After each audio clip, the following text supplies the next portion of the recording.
คนหนึ่งคอยคนึงรำลึกแต่เธอหากไปดีมีรักจงมันคงแน่นอนหากใครพรจากลาน้ำตาเธอคงล้นบอกความจริงเถิดนาฉันเมาใจ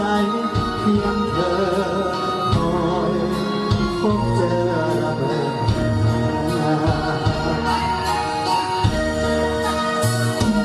หากวันนี้เขาคงทำเธอผิดหวังหากวันนั้นฉันยังมีชีวิตอยู่จะดูแลปลอบใจให้เธอลืมความหลังใจฉันยังรอเธอไม่ห่า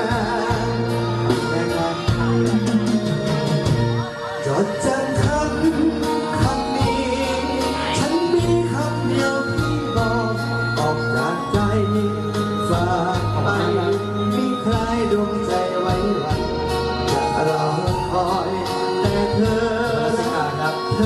อคงมันคอยนับวันให้เธอ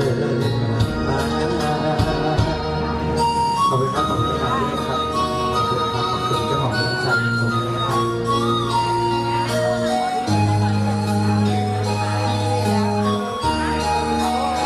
สัปดาห์หน้าพบกันน่าสุขสันต์นะครับ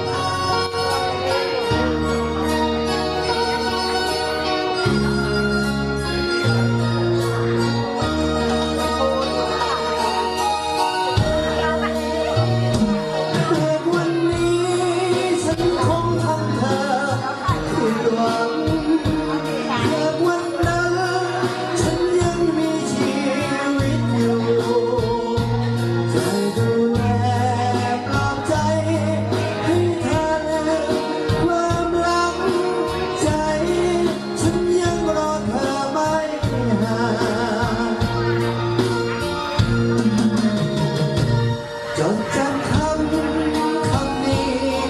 ฉันมีคำเดียวที่บอกออกจากใจฝากไปมีใครดวงใจไว้วัน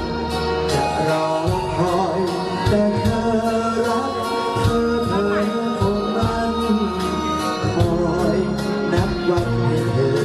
กลับมาจะรอคอยแต่เธอ